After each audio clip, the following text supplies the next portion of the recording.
Peacekeeping missions only deploy to a small number of countries, and they deploy because there's enough of a political peace that the international community feels like there's a hope of moving that country forward.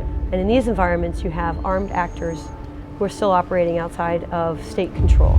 There are former fighters both at the army level, at the police level. Local militias stood up during the conflict, and even self-defense groups and communities. So suddenly you see 7 or 8 distinct organizations that need to be integrated. That's a big job. The longer you have civil disruption in a country, the longer and the harder it is to repair the damages that are left behind. We know, of course, that justice and security deficits have been the reason for relapse into conflict in some peacekeeping contexts.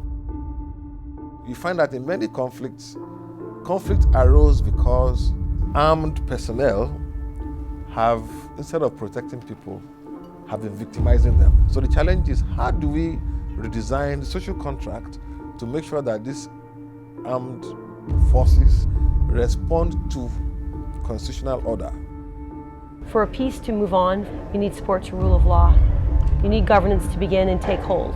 And the question we ask on the rule of law, the police, corrections, prisons, is what are the critical elements that a government or civil society needs help with coming out of a conflict? What's necessary to have the peace remain stable and secure?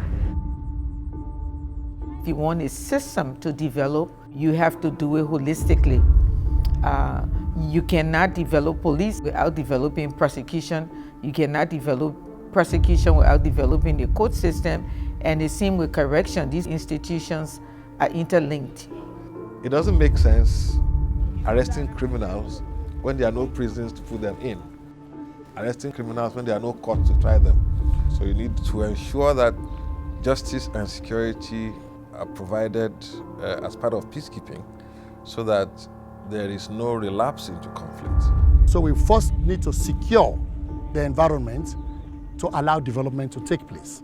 And this security means not only providing physical security of the people, we need to make sure that those who offend it, those who go against these laws, must face the consequences by a well-structured justice sector itself.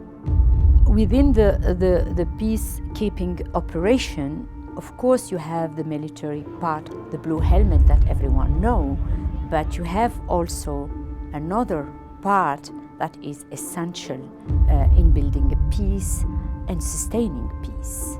It's the rule of law and security institution. You cannot build security without at least basic viable policing. You have to institute courts and make a prison system functional. At the same time, you have to clean the fields and roads of mines and exploded ordnance and start removing weapons from the population. And we have to address the fundamental issue, how the security sector is managed, whether it's professional, accountable, transparent, and is serving the population first and foremost.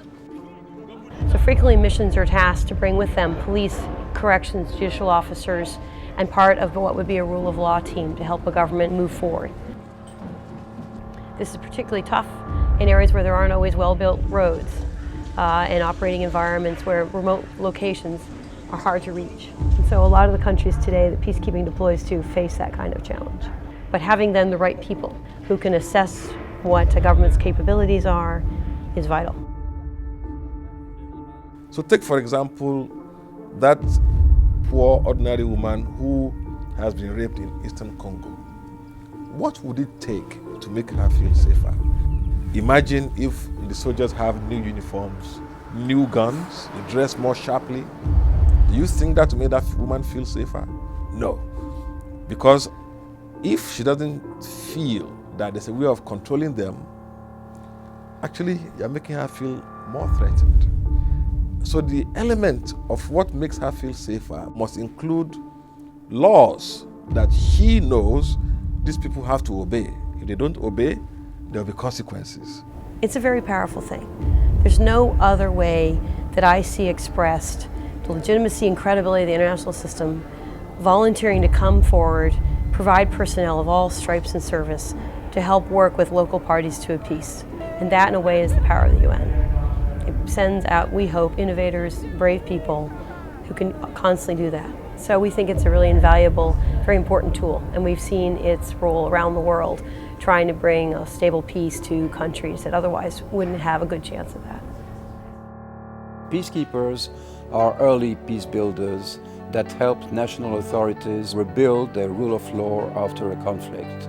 This is critical to long-term stability and peace.